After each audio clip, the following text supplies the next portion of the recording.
kembali lagi dengan saya yang manis ini, Mamat Alkatiri, yang akan memberikan kalian tips and trick. Kali ini saya membagikan tips and trick dari teman-teman Zero Waste. Tips dan trik kali ini adalah untuk mengelola limbah medis yang sering digunakan sehari-hari di kala pandemi. Ya, apalagi kalau bukan masker. Jadi tips and trick kali ini tentang masker dan untuk kita semua bisa membantu lingkungan kita agar tetap bersih dan juga dimulai dari diri kita sendiri. Tips and trick yang pertama adalah cuci masker ini. Setelah kita pakai, kita cuci dengan air panas. Nah, dicuci nih. Nah, dicuci, digosok-gosok. Setelah itu kita gunting sampai rusak. Nih. Oke. Setelah dipastikan rusak, kita masukkan masker ini ke dalam botol plastik. Pastikan dulu botolnya sudah kosong.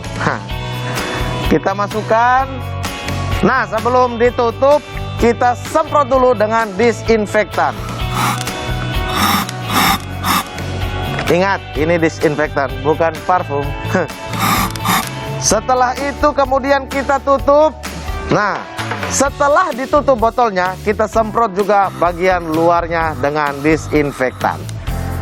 Nah, selanjutnya yang paling terpenting setelah sudah seperti ini, terakhir adalah kita harus menyalurkan limbah medis ini secara mandiri setelah selesai isolasi mandiri ke fasilitas kesehatan terdekat untuk diolah. Nah, itulah dia tips and trick dari teman-teman Zero Waste. Bagaimana cara kita untuk mengelola limbah medis kita sendiri. Terima kasih, sampai jumpa. Semoga bermanfaat.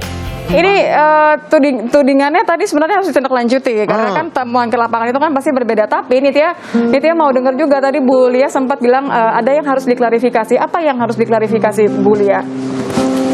Iya, jadi gini loh, kan kita ini ya ada yang fasilitas kesehatan, itu bukan cuma rumah sakit. Bayangkan dong, ada klinik, ya, ada puskesmas 9.000, rumah sakit 2.900, banyak sekali. Belum lagi ada salon ya, yang suka menginfus. Kan pernah dengar gak ada salon-salon kecantikan tuh di mana-mana? Iya. Nah, itu yang kita memang edukasi terus gitu. Artinya jangan semuanya bilang rumah sakit buang di mana-mana dan sebagainya. Tadi saya udah sampaikan kalau rumah sakit ya mereka itu sudah mengerti apa yang harus dikerjakan. Kalaupun seandainya ada yang mislek tiba-tiba nama rumah sakitnya tergeletak di tengah jalan, ya itu saya yakin bahwa itu dilakukan oleh oknum yang tidak bertanggung jawab oleh transporternya, gitu ya. Karena aturan kita udah jelas. Nah tapi di pinggir jalan aja masuk situ. Ini nanti saya kasih lihat nih, saya di sini nanti saya ada di Rumah Sakit Sulianti Saroso akan melihat limbah medis. Ya kalau misalnya perlu saya kasih lihat. Jadi bukan berarti saya tidak pernah jalan ke rumah sakit. Ya, bahwa sebenarnya permasalahannya kan tidak hanya rumah sakit yang memiliki fasilitas, tapi ada banyak fasilitas kesehatan yang memang skala kecil, yang mereka yang tidak bisa dikontrol karena jumlahnya juga banyak sekali. Belum lagi limbah rumah tangga tadi yang Mamat bilang ya. Yang tercampur menjadi satu kan dengan limbah-limbah yang lain, Bu. Jadi gini loh, kalau misalnya itu dia proses limbahnya itu rumah sakit, itu pastinya rumah sakit itu tahu apa yang mereka harus lakukan. Yang kita khawatir itu yang ilegal tadi. Misalnya transporternya buangnya di jalan, itu kan kita susah ya. Nah itu satu. Terus kedua juga kalau misalnya seandainya nih udah dipastikan kuning baik-baik, terus ada yang buka, nah itu juga kan repot buat kita. Dan yang satu lagi yang klinik-klinik itu loh, itu kalau saya duga tuh yang di Bekasi itu banyaknya dari klinik-klinik. Jadi mereka tidak mau bayar dan tidak bisa bekerja sama dengan perusahaan. Karena apa? Karena perusahaan itu mana mau dia terima yang kecil-kecil. Dia pasti maunya limbah tontonan kan. Yang kecil-kecil gimana? Nah makanya saya minta ke LHK, ayo dong tambahkan fasilitas. Atau ke Pemda. Harusnya tuh ada, Pemda itu punya pengolahan limbah berbasis wilayah. tadi betul Bang, lebih lata dong, itu ada klinik, rumah sakit di daerahnya, limbah medisnya berapa banyak, harusnya disiapkan fasilitas itu. Oke, Nah, sekarang Bu itu Lia, yang harus dikerjakan gitu. Bu Ya. Lia, ini kan ada asumsi daripada Mas Bagong tadi dan kawan-kawan bahwa ini ada terjadi transaksi. Lalu kemudian Ibu Lia mengatakan bahwa ini dilakukan oleh yang di luar Rumah sakit. fasilitas kesehatan seperti rumah sakit, puskesmas dan lain sebagainya. Saya mau nanya gini, Bu, ada tidak investigasi langsung yang mengatakan bahwa oh ini 70% dilakukan oleh di luar rumah sakit, Bu? Apa kita kami cuma bekerja sama dengan menerka-nerka ini Barreskrim. kira-kira karena rumah sakit pasti ikut aturan lah, nggak mungkin lah. Ya. Apakah cuma gitu?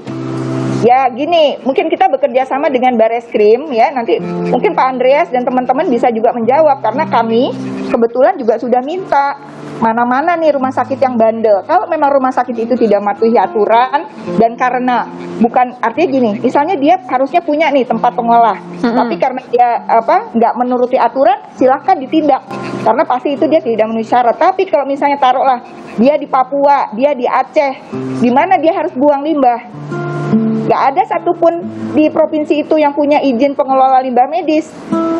Di Sumatera cuma ada satu. Di Indonesia terbanyak di Jawa. Nah itu coba bantu kami gitu. Rumah sakit ini akhirnya apa yang kami lakukan? Kami kubur. Jangan di sini, di tempat limbah langsung. Oke. Jadi mereka kubur itu. Nah itu yang kayak gitu-gitulah.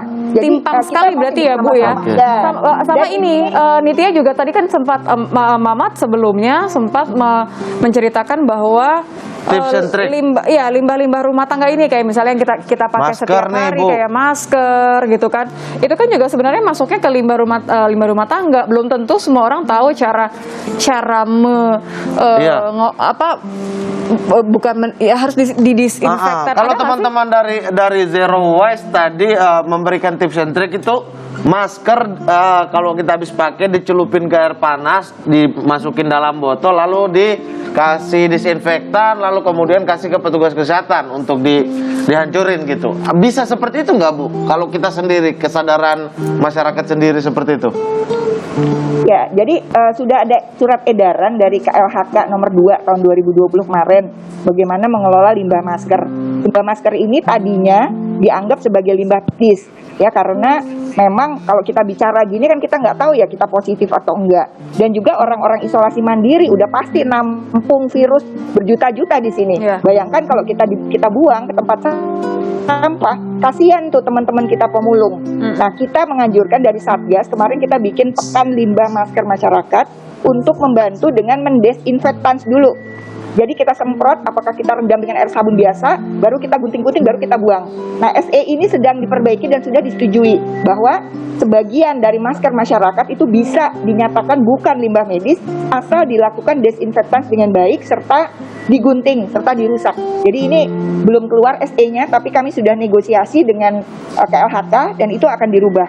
Jadi yang penting masyarakat itu harus mengelola limbah medisnya dengan baik, limbah masker dengan baik. Jangan dibuang begitu saja. Gitu. Berarti sebenarnya kita semua bisa membantu untuk mengurangi limbah-limbah masker tadi. Iya. Kasihan kalau kita memikirkan para pemulung atau Iya. misalnya para pihak Iya, orang-orang yang tidak pengelola tahu. begitu ya. Iya. Betul.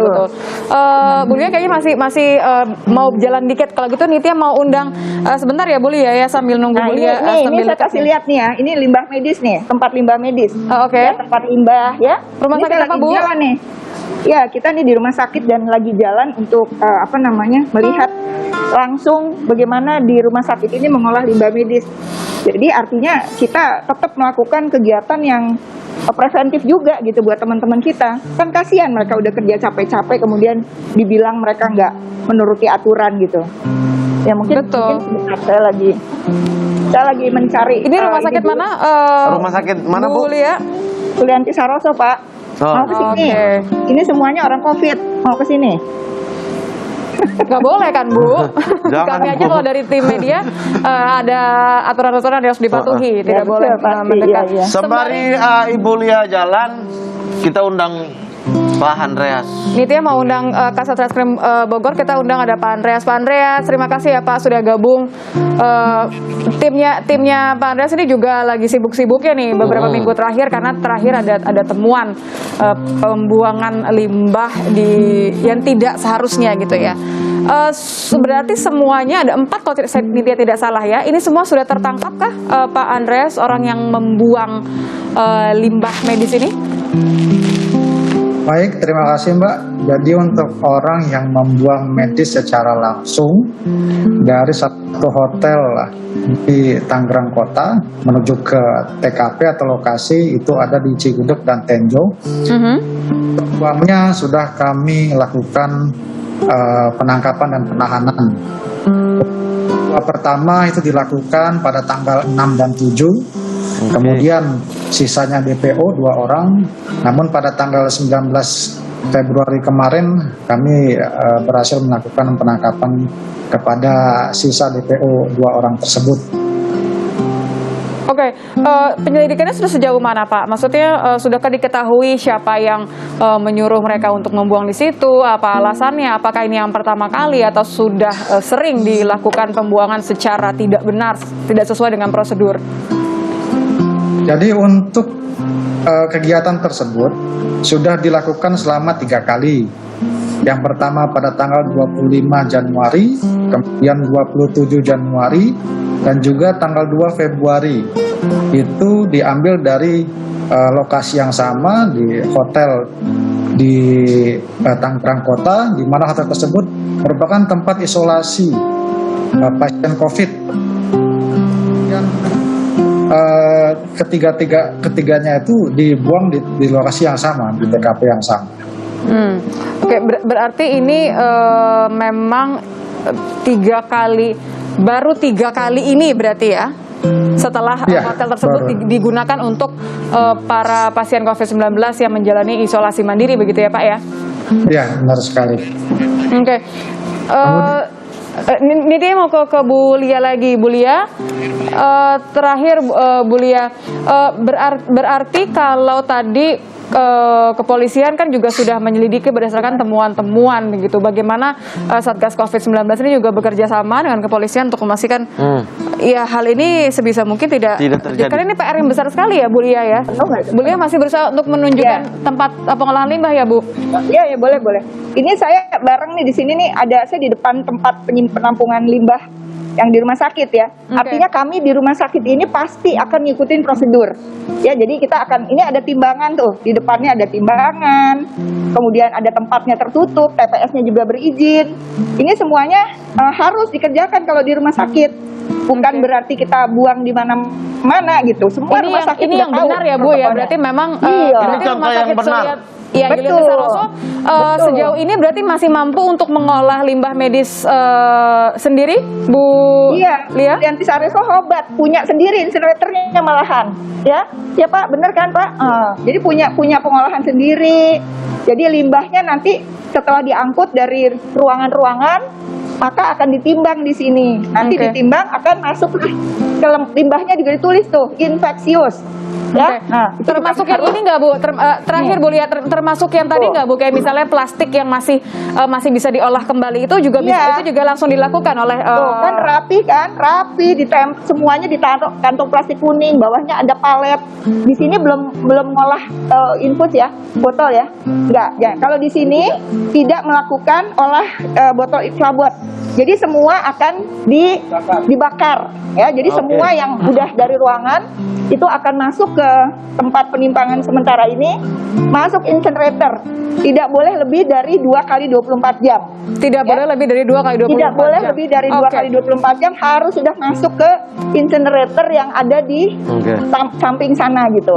Dan kita berharap semua rumah sakit di Indonesia mempunyai fasilitas yang sama dengan rumah sakit yang Ibu tunjukkan ini ya. Sangat menyedihkan kalau di Sumatera sebesar itu hanya punya 1 gitu. Terima kasih ya Bu Lia sudah menunjukkan pada kami contoh yang benar. Contoh yang benar. Iya. Betul.